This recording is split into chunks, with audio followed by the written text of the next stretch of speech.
Jacksonville is just south of Amelia Island, and Jacksonville has always been a car town. A lot of racers there.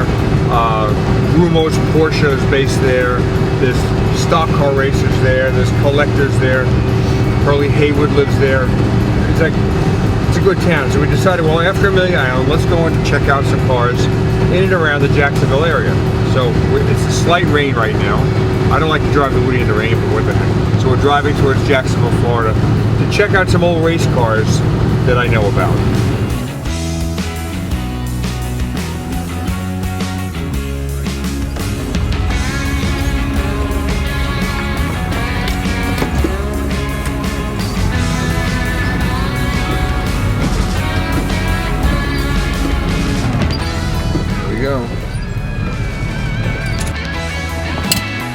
Put up with the cutting here, man.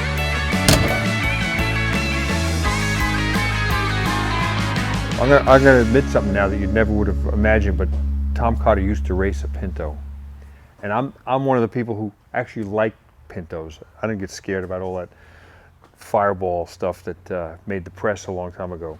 And when I raced a Pinto, I used to buy my parts from a guy named Racer Walsh. And that was the decal and the logo. Racer Walsh used to be located in New York. Now he's located in Jacksonville, Florida. And this is one of Racer Walsh's Pintos. This is an old IMSA RS car, and it was a class that you competed against Opals and Vegas, Datsun 510s, little sedans like that. And Jerry raced it for a long time. His son Brian purchased it back again, and he's been racing it in vintage ever since. Well, Jerry passed away after a battle with ALS, and he was cremated last year. And Brian said to his dad, you know, I'm going to take some of your ashes and sprinkle them in here, and you can go, you know, with me for a race or two. And Jerry said, well, why would you put me in a car for only a race or two? Why can't I go forever? So they came up with a plan. Well, come on over here. And there's an aluminum billet container here, which is strapped to the roll bar. Jerry's riding around with his son in the race car for eternity. So what a wonderful gesture that is. Now it races in vintage series. His son, Brian Walsh, who's up here, actually races his dad's old race car. So this is Brian Walsh, and thank you for inviting us over here. From this point in the episode, we've had some audio problems with Brian's microphone, so really you can't hear his voice. So from this point forward, I'm going to kind of tell you what Brian Walsh was telling me as we were touring his shop. So the orange and blue car was originally raced by Larry Campbell, and then he sold it to somebody who raced it a few times. It's best finished in the IMSA RS series, was at Road Atlanta during the 6-hour race. He finished second. Brian found this car and bought it for $1,500, and with shipping from the Midwest, it cost him about $2 grand total to own this car. So not a bad investment for a historic race car. The black Pinto was probably not an IMSA RS car, but it probably ran in either SCCA GT3 or maybe even the B Sedan series, which is a little bit older, back in the 70s. It sat in an Ohio field for about 20 years, and Brian didn't even have to buy it. He just traded a racing seat for the car. So he probably got it for the equivalent of a couple $100. This was a landmark car for Ford Motor Company.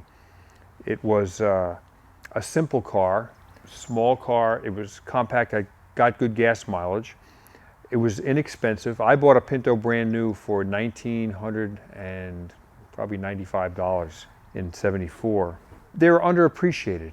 It really was a European type of car that was made for the United States. They were simple, they were easy to repair. Think about a Model T Ford. They were designed for the owners to repair their own cars. Well, Pintos were kind of the same way. Front engine, transmission, rear wheel drive, but simple. This was before EPA required all sorts of crazy pumps and belts and hoses. Cars were much simpler. And this car fit the bill. It came out at the same time as the Vega. The Vega got a lot more attention because it looked really cute. But when it turned, at the end of the day, the Pinto was the better car, and they lasted a lot longer. The Vegas had inherent engine problems. They had an aluminum block with a cast iron head, which was just a a bad combination. So the Pinto had a cast iron engine throughout. They were bulletproof. The engines were great for racing. They were used in these kind of cars. They were used in formula cars, used in midget race cars. Just a good combination all around. They were cheap. They were reliable. Parts were readily available. And their day came to an end. And now they're sitting in junkyards and garages. And what Brian's trying to do is bring back the ones that have some kind of racing history. So we wish him the best in that. The Mercury Capri is a decidedly heavier car than the Pintos, but it was allowed to race with a turbocharger. So this one sat in a dirt garage for 20 years in northern New Jersey. It had only been raced 3 times in its life, sometime between 82 and 83. And according to Brian, the guy spent a ton of money on it. The roll cage was built by a fabricator who worked for both Lightsinger Racing and Al Hobart Racing, and both premier shops. And so the cage is really a top quality. So Brian's intention is to race this car again, but not restore it. He says maybe I'll wash it. I think the interesting thing about Barn Find Hunter is that how varied the collector car hobby is.